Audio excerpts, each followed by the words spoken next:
Happy Good Monday. morning.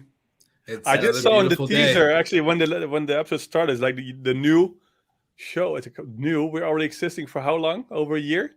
2 years? 5 years? No, How no. long? October will be a year. But It's you not, know, so we're that's still not new anymore. Then we should remove this new. Come on, no, we're new, man. We're new to we can people. We add gotta there since 2020. You can add it there somewhere. No, all right, yeah. We'll almost a remake the year. Just video. think about special episode. We need a special episode next month. Well, I was gonna say once we hit our year, I think we're just gonna completely rebrand it and just go full no vacancy news on everybody and just have a traveling group of Good Morning Hospitality. Yeah, Ross, we've long talked about a live from Krakow Square. I'm waiting. You're welcome. Let's do it. I'm in. Just come over. Come over. I can go My to the US passport's- because they've got to. Do you? No, I think you can even travel to Europe now, isn't it? Trying to figure that out. It seems like I think as only long as- Croatia, but we can meet there. I don't know if it doesn't make any sense, but I just read about it. Yeah, if we fly into Croatia, we can drive up to Poland, and surely they're not checking for. Then we're doing passport. half-hour recording, and you don't get directly back to Croatia, and you're just flying back. Why not? Easy. It's only like a 15-hour drive. No big deal. 10, 12, I guess. I was looking for them as a summer holiday destination, but yeah, we didn't. Nope. No bueno. Wait, well, how was the Formula One race, Michael? It was amazing, actually. It was last weekend. I just just came back, so it was really cool. So I'm happy my favorite driver won. Can you believe he won? That's awesome. No, it was amazing. It was everything was well arranged. Was really exciting. I was super happy, and yeah, I'm proud to be a Dutchman if a Dutchman is winning. Was it Hamilton that won? Who was it? No. Max Verstappen won the race. Perfect. I was gonna say, did we get our sponsorship debut there? Did they say Good Morning Hospitality sponsors of Formula One or no? Yeah. I'm just okay. Well, don't want to talk to Liberty Media. Maybe speak to others. All right, let's jump into the show. Let's jump in. All right. So let's go into we haven't heard Bidruption go first in a while, so we'll do the final Bidruption reports before we go into what's with the noise and then into the episode. So let's go.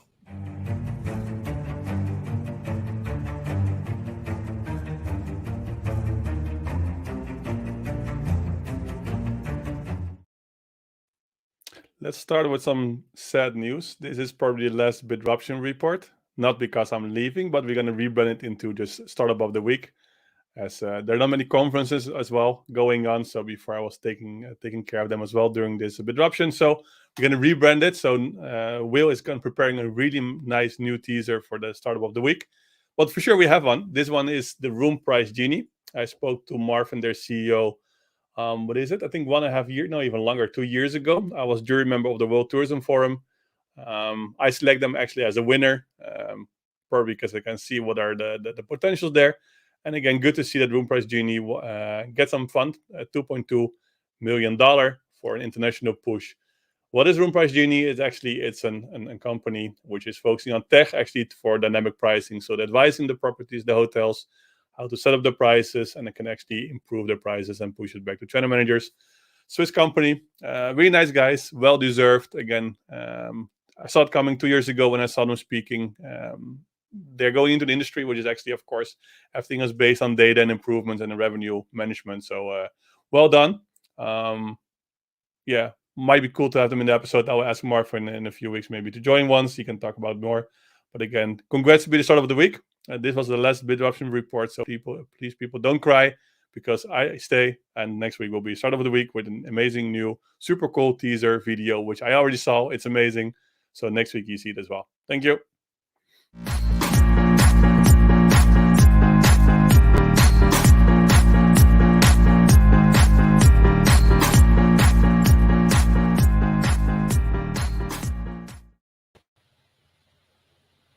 Grandma, always good to see you.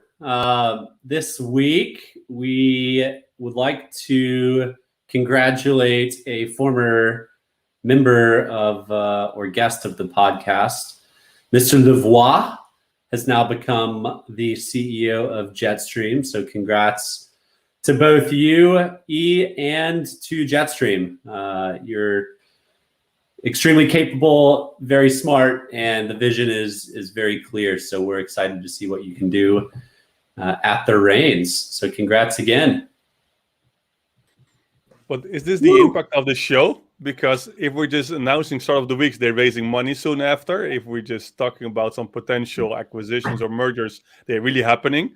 If people comes on our show, I think it was 1 week ago. 1 week later, you're CEO. So imagine. You never know. Get on Good Morning Hospitality, and your dreams may come true. But they also, speaking of, becoming CEO, Jetstream has joined Good Morning Hospitality as a show partner and sponsor. So, of course, we had to share it, and it just makes sense to put the link below. We don't have a /GMH link, but we do have a great link just to go to jetstreamtech.io, and you'll find out more there. So, yeah. .io. .io. Super happy for Jetstream. But not /GMH, like our friends over at Breezeway. Yeah. Oh, well, it's okay. We won't have a thing to say in every episode, but at least we'll have Jetstream to look at and admire during our time. But I already could pay my hairdresser from the sponsorship of Breezeway. So imagine what I have to do next then. Complete renovation makeovers. Let's see. Maybe a tattoo on the face? So jumping into the topic. Last week we had Glenn Haussman on, and there was a comment in there that we all agreed could be worth an entire segment. And that comment was the fact that travelers are increasingly seeking niche brands or very specific travel experiences. And some of them are starting to exist and pop up. Some of them are yet to exist and will soon pop up. But what are y'all's thoughts on the continued deep segmentation of hospitality brands, both hotels and short-term rentals for that matter? Well, I spoke to a CEO of one of the biggest hotel chains in your top 6. I spoke to him, I think, 2 weeks ago. I can't share which one, unfortunately, but he actually is moving into a niche brand as well. So he's developing something new as well. I might share it when it can be shared, but actually it's okay. I see a lot of potential in a niche sector actually. So it goes more into sustainability, eco environment. I can't say too much, but it was nice that he was sharing this with me. Sure, and I also ask more for my opinion. But I think this is a trend, right? You see that is it live house, more in boutique style. You see much more out there. So I think it totally makes sense. And maybe go back a bit to my history, my younger years before Bidroom. I had a different company, and that actually was a travel company. Yes, I love travel and I love technology. Then combine this, you have a travel company, and it was packaging flight, hotels, transfers. And we had actually several brands. So we had a niche market, specific location, for example, Barcelona, specific website, specific URL. We're selling the same trip, same pricing on a complete general website with all the locations, all the destinations. The conversion was like 10 times higher. So you see that niches are converting better, right? So it is interesting to see. Maybe not exactly the same comparison, because of course a niche and hotel brand is something different than a specific destination, but conversion was higher because people see they're like a specialist, right? So I think as well when something will happen in the hotel space, and I think there's a lot of potentials there in different kind of properties. For sure, it will be it could help and it could work. Yeah, I think it can be confusing from a consumer because it's not necessarily explicit what the differences are in the W versus a regular Marriott, but I love the W, especially if I'm in a market that I'm going to be having some cocktails and might have a late night. Like W is a really cool spot. So I think it comes with experience, and it may not be intuitive to someone who doesn't travel a lot. So there's an association with a brand, right? You feel like W, this is focusing on my age group, and I can have a cocktail there. You just know, okay, if I go to a different place, I will look for W again because perhaps I get the same experience, right? And the same what you're expecting from a niche brand or specific brand. That's why an IAG has maybe, I think, 16 different brands, because it's all targeting a specific different target audience with specific kind of like experience need. Yeah, but it's about capturing that traveler the first time, right? Like the first time I went to the Ace Hotel in New York, or the first time I went to the W in Miami, like I loved them. So now, whether I'm staying or not, I love going to the Ace in New York to get dinner or a cocktail, or I love going to the rooftop at the W in Miami, like whether I'm staying there or not. And it becomes like just places, brands that you do seek out when you travel, but you have to be exposed to them for the first time. And I happen to be with someone on both occasions in New York and Miami that said, yo, the Ace is the cool, like that's the spot to be. So we went there and he was right. So how do these brands differentiate aside from word of mouth, which is pretty tough to scale? Well, I think like a lot of the time it's a loyalist type deal. Like we've all talked about Marriott multiple times on the show, and being a gold member or a platinum member, or even just maybe you're starting to become a certain type of elite member in their membership. I think it takes that familiarity of the brand to, like, a lot of business travelers, they like their points. So guess what they're going to do? They're going to search high and low for any brand that represents something that they can earn their points on. Same thing with maybe like family trips, where, every time I've stayed at a Courtyard, me and my wife and kids had a great time because there's always a pool. They have cookies in the lounge, and they have all this stuff that we like. And so, anytime they go to a city or somewhere, they look for a Courtyard, whatever. But I've got a feeling that Marriott is sponsoring both of you and not me. Is this the case? Because this is really suspicious. Really, you're always so positive about Marriott, and well, if I look at my bank statement, I never see Marriott there. So it's a bit weird, guys. Well, don't tell him. I'm gonna say you'll see Marriott on my bank statements, but it won't be a deposit. It'll be a withdrawal. I always stay at IAG. IAG, I love their properties. I love their Indigos. I love IAG. Will, is Ross sponsored by? But I don't know. From the familiarity standpoint, I think that works. But at the same time, I do think it for the new consumer, or maybe the traveler that only travels once a year, every other year, or whatever. To them, the soft brands mean nothing to them. They just want that. They're most likely looking for location, which is like, is it close to the beach? Is it close to the mountains? Is it close to this? Or comfortability, it's good reviews, shower, bed, desk, maybe restaurant on site. Who knows? They're more of an amenity searcher than they are a brand searcher. Yeah, but then people seek out specifics, right? So is it pet friendly? Can it have a wedding? Does it have a restaurant or a coffee shop on site? Can I have a business meeting there, right? So you start to get more segment. Like the W, I doubt you can have a business meeting there.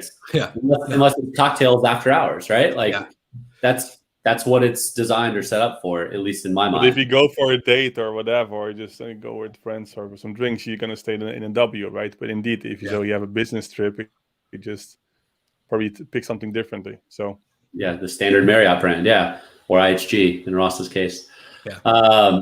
Really nice hotels, especially Indigo. Yeah. So no, I come on. IAG was the first big hotel chain who joined Bidroom, so always they feel special, and I love those guys. They're really they're giving amazing deals for Bidroom members. So if people are listening and they don't have a Bidroom membership and want to have discounted IAG or Wyndham or other hotels, use Bidroom. But they were the first one actually who joined because they really believe also in our business model, for example. So I feel for them. I like them. So Marriott still is they're tough. So how far can you scale a brand? Back to topic again, guys. How far can you scale a brand to be niche, or how niche can you make it? Like there's nudist resorts, people seek that out. There's LGBT resorts, people seek that out. There's castle properties, people seek that out. There's, like how niche and segmented can we get before it's too much and it's not profitable anymore. Yeah. Well, I think it's a good question, but like it kind of makes me think of the conversation I had with Nancy from Flaribo, this Florida vacation rental by owners. It's like Verbo, but for Florida centric only. And that's a specific niche, but it's a huge market. That destination in itself has a compounded amount of inventory of vacation rentals, but two, there's tons and millions of travelers that go there. So there's a pretty specific audience. Well, your internet's starting to cut out. Ross can finish your thought here. Yeah. No, but this is coming back to the destinations, right? I think even though it could be also focused on specific locations or destinations, what I did with my brands before, and I think it's the same. Premier Inn, for example, is still focusing only on the UK, right? And they're keeping they could even scale outside. We're keeping our focus there. You see with some other local chains in Europe, so no, we're strong in Denmark, for example, or and then we're staying there, right? So it also shows you with the location. It doesn't have to be bad. I think still a niche could be indeed based on destination, could be based on an experience, right? What we shared before. But I think, and there might be popping up more. You see with specific kind of hotels, you have the spa resort and spa hotels, right? You see it's really divided. There's not really specific kind of brand for spa hotels, in my opinion. There are some part of a Marriott or another chain, but others, okay, I want to have a great experience. I know it's good, same quality and everything, and well educated, for example. People who just give the treatment. So it could be that for every special kind of location, and you mentioned Castle hotels, I still believe there's a huge demand also for specific needs for Castle hotels, spa hotels. Well, boutique hotels are a bit covered now. I think this is already quite well done. Yeah. So, but if you go more into niches, yeah, for sure. Yeah, I think it was an example bit with Glenn, right? He said, "Well, what was it about this camping part, right? Or was it with Glenn? Glamping. Yeah, you can book glamping. You can book them on Airbnb, but you're just going to go to a special like glamping hub or something like this because they're specialized in something. Yeah. Well, that's what I was going to say for our company. We're actually starting a glamping site out in Washington State. So, like, we know that Airbnb is obviously there's a huge amount of demand on that platform. But at the end of the day, there is a specific niche site called Glamping Hub that there's even a bigger demand for that type of traveler and that type of experience versus the Airbnb one. So it's good to be on both. So back to the original question. Are niche sites more confusing, or are they, or not even sites, niche brands more confusing, or are they better for the consumer? I think there must be an added value, right? If you're a specific niche, just go to Castle Hotels as an example. If you're a niche and you're showing about Castle Hotels, make sure Castle is about the history, that if you're a brand, then you're showing on your own website the history of the castle and all the information around it, right? If you just see how Castle Hotels present on Booking.com, just the same information as a city hotel in Bucharest, right? There's no difference because the same kind of story, and there's not a difference. So if you can go more into also offering this and with more information or videos or really history, etc., then you're making it unique. I think still you have to make it unique, also the way of experience in your whole, for example, your communication in your, for example, your website. I think it's confusing for the non-frequent traveler, but for those who are seeking, like it comes down to search. That's really what it comes down to, in my opinion. Mm-hmm. If you're wanting to go on a nice romantic getaway to, have a nice steak dinner and cocktail with your wife, you're most likely going to go to the W or whatever. But if you're looking for something else where you want to have 10 different friends, you might pick a Castle. I guess within the frequent traveler, there's two types. There's my dad and there's me. And my dad wants to go to the Marriott because he knows exactly what he's getting every single time. He's got lifetime loyalty. He's going to get extra pillows and put in the quietest room in the building and, all of that. For me, I am not a routine traveler. I like new experiences and new places and new foods and new drinks and all of that. And so I continuously seek out the less typical or more boutique-y style brands.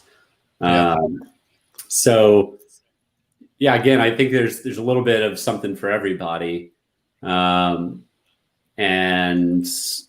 it's a large part about, and this is hospitality in general, capturing the guest and having them have a good first experience. And if you've done that, then they'll talk about your brand, they'll revisit it, and refer others. And it's typical across all of hospitality, you know, in short-term rentals, especially if you have a big company in like a destination market, say Destin or Kissimmee. It's the OTA's job to get that guest to your house the first time. But if that guest ever comes back to Destin or Kissimmee and they don't book with you directly, then you fell short. Yeah. So, but if you're booking W and you go to another W, you're expecting the same kind of quality, same experience, right? This is the same. Yeah. So and this is what you're expecting from a chain. The same if you go to McDonald's, you're expecting if you're just ordering another hamburger, it tastes the same, right? Yeah. And I think still what you don't see is in this experience in the vacation rental, which is both your specialty, is that in the vacation rental, there's no kind of brand, much brands out there. They might start to few, but you don't see, okay, I just go to a specific niche website where I can only find, there's some, right? If you do luxury properties, for sure there's some, but there's not as strong as, okay, this one is directly associated. I know I'll go to this one because they have the most luxury properties or villas or whatever. I'm really glad you brought that up, because the W, for example, has a residences. That's a short-term rental hotel. It's an apart hotel. If you've ever stayed in a Sonder, they're very similar feels in every market. They put a little unique flair to it, but it's pretty standardized, which is what you want out of a brand. And I think, and there's a number of them out there, Menthouse and Vector. This is all still US. In Europe, it's really not common so far. In the US, true. but in Europe, we're behind there. Yeah, well, I was going to say, even like the smaller. Sonder's growing their footprint in Europe, but you're right. All of the big brands in the US haven't made that push over into Europe yet. I'm sure it's a natural progression as Sonder's kind of the first one to make the jump, but it's only a matter of time. You know, Sonder's going public, but you know, the next 2 or 3 in line behind Sonder, wouldn't be surprised to see a hotel chain buy them up, particularly like a mid-scale or economy budget hotel, buying a mid to upper luxury short-term rental operator, because that way they're not competing with their franchisees or their owners in the markets, but they do have exposure to that segment and that traveler. I think if you look at the smaller individual managers, like not the Sonders or guilds or anything like that of the world, but the ones that have 10 to maybe 100 properties, they're starting to actually even create that standardization of brand, not in the sense of like logo and colors and font types and stuff as much as I would like, but at least the standardization and the consistency of the linen quality, the furnishing, you know, all the other stuff, the way they market on OTAs, whether it's the way they format their pictures or create the descriptions and guidebooks and all that other stuff. But, you know, as we're talking about this, I'm just kind of thinking like, you know, with Bidroom, you guys are pretty specialized in subscription travel. Noiseware is pretty specialized in noise and, you know, decibel levels, measuring that. And how do you utilize this data? And then you got like, we had this discussion often. We are not so niche. We are just still quite really broad, and we just should we maybe move more to specific niches, which is not also always easy, right? Because you just also more we try to see who is actually the user, and then try to maybe narrow down locations. We see that quite a lot of users are actually they're focusing on sustainability or eco-friendly. So we included some eco labels and more filter options. So you just, of course, you're targeting a specific audience. Also related to frequent travelers and what is important for frequent travelers. So you just know what is your audience and you just make your product a bit more improved. But we're not really, we have a lot of partnership with fintech companies, for example, but really focusing on a specific niche, if you're looking at, we don't do so far, could be improved. We had a discussion internally, okay, what is the best then niche to focus on? But it is quite widespread still, and especially now as well. Okay, we had quite a lot of frequent travelers. not many people nowadays are frequent travelers those days. So of course, then you see maybe the people wants to save some money, right? So you see some differences there. I think you also have to be flexible there. It's both sides, right? Then if you niche, it's also your priority. Like if you're just making niche, also of course your market becomes smaller. And what is your goal? Do you want to target a huge market, which is also more competitive, or you say want to focus on a niche which are less competition, and we can make a higher margin, for example, or we can target it and make the marketing easier. So I think the most important, you make a decision. Do you want to go niche, or do you want to go general and wide? And if you're in between, then you have more difficulties, I guess.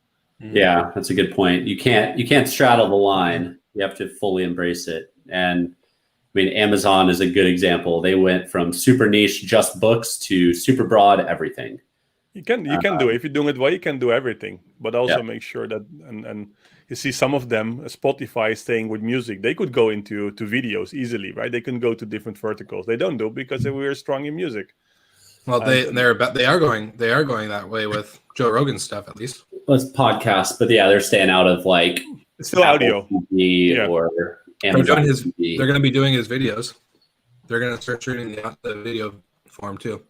So they have some music. They have some music videos on podcasts, but they don't have movies, right? Or series or not movies. Okay. But you know that's still a video. Like Spotify to grab a person like Joe Rogan, and who was on Apple, YouTube, all this other stuff, and now to fully move all that over. Yeah, I was kind of bummed about that, to be honest.